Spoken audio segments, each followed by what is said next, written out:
nilinaw ang mga kumakalat na negative intrigues tungkol sa kanyang pagbubuntis. Lahat ng kanyang tagahanga at kaibigan sa industriya nag-abang sa pagbubuntis ng one and only teleserye queen, kaya naman nang lumabas ang isang controversial Twitter post na nagsasabing nagkaroon di umano ng miscarriage ang aktres, marami ang nag-worry sa kalagayan ni Juday. Ang daming na-alarma, ang daming Text ako lang sa'yo. Pero ako, for a fact, I was never stressed. I never thought about it. During the heat of the controversy, both Ryan and Juday kept mum and chose not to comment on the issue. What for? Hindi naman totoo. Parang binigyan ko lang sila ng kaligayahan at pinatulan ko sila. Hindi naman po sila nagsusuplada, pero sana sa susunod, wag naman yung ganon.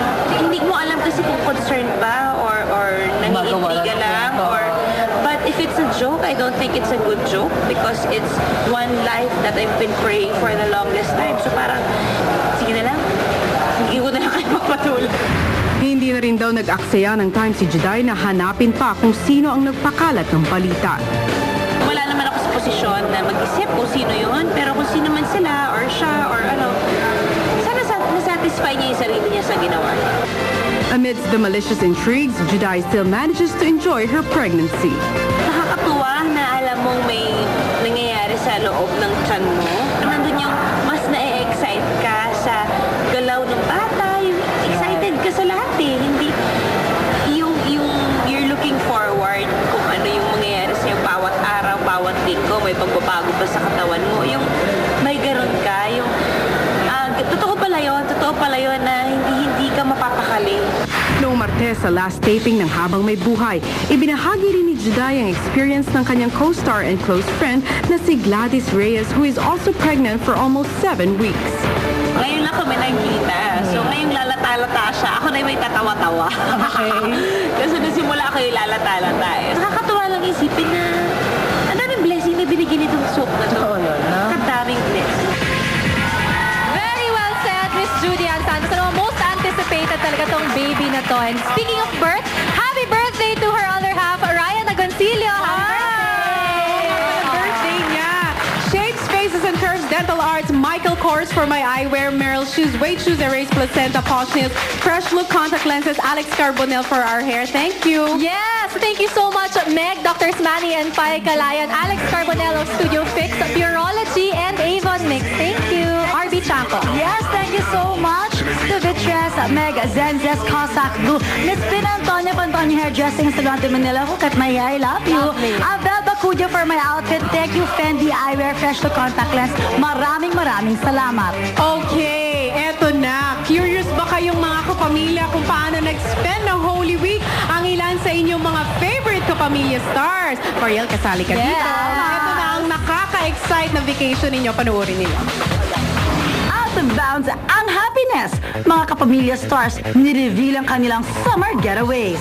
On a high pa rin ang ating mga favorite celebs from their Holy Week vacations. And they share to us some of the details ng kanilang masayang trip. First destination, China. Ang Showtime host na si Vong Navarro na super amazed daw sa napuntahan niyang Great Wall of China. Bali 4 days. Pumunta po ako sa Beijing. Binisita ko isang friend ko ron. At nakakatuwa dahil sobrang ang dami mong makikita. Especially nakita kong Great Wall of China. Sobrang ang laki, sobrang ganda na nakaka-amaze, nakakabilib. Sobrang enjoy kasi. At sa sobrang enjoy daw ni Vong, game daw siya na magkaroon ng part 2 ang kanyang China adventure. Oo, kung talagang kasi nakulangan ako dahil marami pa akong gustong puntahan, sightseeing, kaya lang bitin. Second destination, Canada. Ang uber-kilig couple na sina Precious Lara Tigaman enjoy kasama ang kanyang boyfriend na si Marco Alcaraz. Sa ipinadalang photos ni Lara sa www.darlasoler.com, kitang-kita ang sweetness nilang dalawa habang naglilibot at nag-e-enjoy sa iba't ibang tourist attractions sa Canada. At ang isang picture nila, ala, miss you like crazy pa. Destination, hometown naman ang drama ng mag-sweetie pie. Early last week, umuwing Jensen si Melay kasama si Jason at nagawa pa nilang mamasya sa Samal Island sa Davao. Umuwi ako sa Jensen. Secret lang, sinama ko si Rika at si Tipay. Diretso kami sa Samal. Nag-wakeboarding kami, nag-jet ski. Sobrang dami ng ginawa namin. Gusto kong bumalik po dun sa kanila at gusto kong mas makilala pa yung mga magulang, yung magulang at kamag-anak niya po. After their Jensen and Samuel Island getaway, dumiretso naman ang mag-sweetie pie sa hometown ni Jason na Mindoro. Sinur ko din siya dun sa bahay namin. Masaya din si Isay kasi parang ganun din yung pamilya niya sa akin. Masaya din siya mga kulit. Pinakita ko sa kanya yung mga napasukan ko yung school kung saan ako sa mga lugar na madalas ko pinupuntahan. Dalab naman ako ng family niya doon. Nagbanding lang kami sa kanyang family. Pero kahit very sweet sa isa't isa sina Melay at Jason, tuloy-tuloy pa rin daw ang pag-aaway bati nila. Everyday talaga nag-aaway talaga kami. Ang mga konting bagay lang, mga toothpaste, mga gano'n lang awahayan namin. Talaga ito kasi hindi mo talaga inaalala. Kasi naman, bakit mo ko sila ampuhan na naman? Pero mga ilang minutes lang. Balik na agatawan. Super enjoy talaga, lalo na ang destination namin, ang Star Cruise Virgo, organized by manager Karen Pascual. Ang ilan sa mga kasama ko dito, sina Enchong, Jason, Pooh, Fem, Derek, Angelica, and of course, si Zanjo. I am now in the Star Cruise Virgo. So beautiful.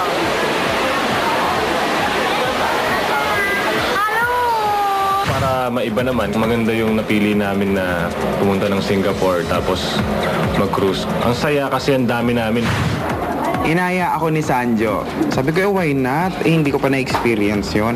Sige, kami dalawa ng asawa ko kasi hindi pa kami nakakapagbakasyon out of the country. Sobrang relax, sobrang saya kasi nga nagkaroon kami ng time to unwind. Talagang reset button, pahinga, kain, pahinga, kain, pahinga. Bumabawi na lang kami when we get back on land and go shopping. Nakalibot rin kami around Singapore at ang naging destination namin doon, ang Universal Studios, kung saan sinubukan namin ang lahat ng mga rides at attractions. Pero ang aming adventures di pa rito natatapos dahil sinubukan din namin ang dalawa sa pinaka-thrilling na ride sa Singapore, ang G-Max Reverse Bungee na nakaka-OMG talaga!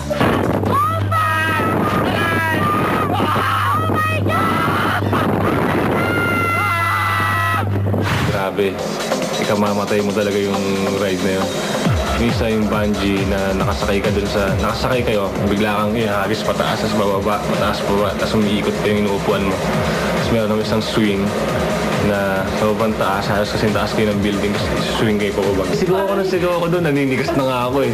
Super dami talaga naming na-experience in this trip at lahat yon sobrang memorable, lalo na ang naging bonding time naming magkakaibigan. Bonus na lang yung mga lugar eh, yung mga pinupunta namin, pero yung talagang importante doon yung banding, yung magkakasama kami lahat. Yung experience na yun parang hirap palagpasin na magkakasama kami doon.